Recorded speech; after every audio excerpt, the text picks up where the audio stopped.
കണ്ണൂർ കണ്ണാടിപ്പറമ്പിലെ വീടുകളിൽ നിന്ന് സൈക്കിളുകൾ കാണാതാവുന്നത് പതിവാകുന്നു. എന്നാൽ കാണാതാകുന്ന സൈക്കിളുകൾക്ക് പകരം മറ്റൊരു സൈക്കിൾ വെക്കുകയും ചെയ്യും. ഈ സൈക്ലിക് പരിപാടിക്ക് പിന്നിൽ ആരെന്നറിയാതെ വട്ടം ചുറ്റുകയാണ് നാട്ടുകാർ. കണ്ടുപിടിക്കണം എന്തായാലും. അതാ വേണ്ട, സൈക്കിളല്ല, സൈക്കിളാക്കണ പിന്നെ ആളെ കണ്ടിട്ടുണ്ടേ. നമുക്ക് അങ്ങനെയല്ലേ കൊണ്ടുപോയേ. വീടിന്റെ ഉള്ളിൽ ഇവിടെ ആളുണ്ട്. എന്തൊരു കള്ളേ. പകൽ തന്നെ ഉച്ചക്ക് 2 മണിക്ക് 1 മണിക്ക് 2 മണിക്കുള്ളിൽ ഇവരിന്റെ ഉള്ളിലുള്ള സമയത്ത് എടുത്തു പോകുന്നു. വട്ടത്തിൽ ചവിട്ടിയാൽ നീളത്തിൽ പോകുന്ന സൈക്കിൾ ഒരു നാടിനെയാകെ വട്ടം കറക്കുകയാണ്. കണ്ണൂർ കണ്ണാടിപ്പറമ്പിൽ വീടുകളിൽ നിന്ന് സൈക്കിളുകൾ കാണാതാവുന്നു. എന്നാൽ ഇതിനെ മോഷണമെന്ന് പറയാനുമാവില്ല. കാരണം നഷ്ടപ്പെട്ട സൈക്കിളിന് പകരം മറ്റൊരു സൈക്കിൾ മുറ്റത്തുണ്ടാകും. ഷാദുലിപ്പള്ളിയിലെ ശ്രീധരൻ മേസ്ത്രിയുടെ വീട്ടിൽ നിന്നായിരുന്നു തുടക്കം. ഇവിടുത്തെ സൈക്കിൾ എടുത്തുകൊണ്ടുപോയി മാഹിറ എന്നവരുടെ വീട്ടിൽ വയ്ക്കുകയും അവിടെ ഉണ്ടായിരുന്ന സൈക്കിൾ കൊണ്ടുപോവുകയും ചെയ്തു. ഈ മാസം 10-ന് ഉച്ചയ്ക്കായിരുന്നു മാഹിറയുടെ വീട്ടിൽ നിന്ന് സൈക്കിൾ കാണാതായത്. ഇതേ ദിവസം ഉച്ചയ്ക്ക് 2 മണിക്കും 4 മണിക്കുമിടയിൽ ലതീഷിൻ്റെ വീട്ടിൽ നിന്ന് മകൾ വൈശാലിയുടെ സൈക്കിളും കാണാതായി. മാഹിറയുടെ വീട്ടിൽ നിന്നെടുത്ത സൈക്കിൾ ഇവിടെ പകരമായി വച്ചിട്ടുമുണ്ടായിരുന്നു. ഈ കള്ളം കൊണ്ടുപോയ സൈക്കിൾ ഒരുപാട് ഇഷ്ടമുള്ള സൈക്കിളായിരുന്നു. എനിക്ക് പഴയ സൈക്കിളിനെയാണ് ഇഷ്ടം. അത് പക്ഷേ എനിക്ക് പ്രിയപ്പെട്ടതായതുകൊണ്ട് കുറച്ചും കൂടി വാങ്ങി തോന്നും. പക്ഷെ ഇത് എൻ്റെ എല്ലാത്തുകൊണ്ട് കുറച്ച് ഇങ്ങനെ ആർക്കും ഇങ്ങനെ എടുക്കാണ്ടിരിക്കുക.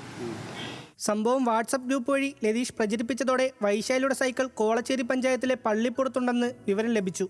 കള്ളനാണോന്ന് വെച്ച് കഴിഞ്ഞാൽ കള്ളനാണെന്ന് പറയാൻ പറ്റില്ല. എന്താ വെച്ച് കഴിഞ്ഞാൽ നമുക്ക് പകരം സാധനം തരുന്നുണ്ട്. പക്ഷേങ്കിലെന്ന് വെച്ച് കഴിഞ്ഞാൽ നമ്മളെ സാധനം നഷ്ടപ്പെടുമ്പോഴുള്ള വേദന നമുക്കല്ലേ അറിയും.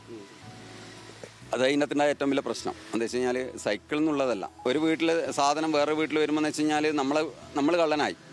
അപ്പോൾ നമ്മൾ ചെയ്യാത്തൊരു കാര്യത്തിനാണ് നമ്മൾ അതിൻ്റെ ഇത് ആവുന്നത്. അപ്പോൾ എന്ന് വെച്ച് കഴിഞ്ഞാൽ അത് ആ ഒരു ഇത് കൊണ്ടാണ് കേസ് കൊടുക്കാൻ കാരണം. നിലവിൽ നമ്മളെ സൈക്കിള് ഇന്ന സ്ഥലത്തുണ്ട് എന്നുള്ള കാര്യം നമുക്ക് വിവരം കിട്ടി. പക്ഷേങ്കിൽ അവരെ സൈക്കിൾ നഷ്ടപ്പെട്ടതിൻ്റെ വിവരം ഇതുവരെ വന്നിട്ടില്ല. പോലീസ് കൃത്യമായ ഒരു അന്വേഷണം നടത്തണം തന്നെയാണ് അഭിപ്രായം. എന്താ വെച്ച് കഴിഞ്ഞാൽ ഇതൊരു മൊത്തത്തിൽ ചുറ്റിക്കുന്ന പരിപാടിയല്ലേ, നാട്ടുകാർ ചുറ്റിപ്പിക്കുന്ന പരിപാടിയല്ലേ. ആരാണ് എന്തിനാണിത് ചെയ്യുന്നതെന്നറിയാൻ പോലീസിനെ സമീപിച്ചിരിക്കുകയാണ് ഇവരിപ്പോൾ. മയ്യിൽ പോലീസ് അന്വേഷണം ആരംഭിച്ചിട്ടുണ്ട്. ഏതായാലും തങ്ങൾക്ക് കിട്ടിയ സൈക്കിളുകളുടെ ഉടമകൾക്ക് ഓരോരുത്തരും അവ തിരിച്ചെത്തിക്കുകയാണ്. നമ്മുടെ വാർഡിലിട്ട് ഇങ്ങനെ ഒരു സൈക്കിൾ ഉണ്ട് എന്ന് പറഞ്ഞിട്ടിട്ട്, അപ്പോൾ എൻ്റെ ആറ്റി ഇങ്ങനെ കുട്ടികളോട് ചോദിച്ചപ്പോൾ ഈ സൈക്കിളിൻ്റെ ഉടമസ്ഥൻ വന്നിട്ട് പറഞ്ഞ് നമ്മൾതാന്ന് പറഞ്ഞ് അവരെടുത്തുകൊണ്ട് പോയി. പിന്നെ 2ാമത്തെ ദിവസം എൻ്റെ ഫ്രണ്ടാണ് പറഞ്ഞ് ഇങ്ങനെ 7-ാം വാർഡിലെല്ലാം ഇട്ടിട്ടുണ്ടായിന് നിൻ്റെ സൈക്കിളിൻ്റെ ഫോട്ടോ എന്ന് പറഞ്ഞ്. എന്നിട്ട് അങ്ങനെ ലതീഷ് ചേട്ടനെ കോണ്ടാക്ട് ചെയ്ത് അപ്പോൾ പറഞ്ഞാൽ നമ്മളെ കയ്യിലുണ്ട്, നമ്മുടെ സൈക്കിൾ ഇങ്ങനെ കൊണ്ടുപോയിട്ടുണ്ട് എന്ന് പറഞ്ഞ്.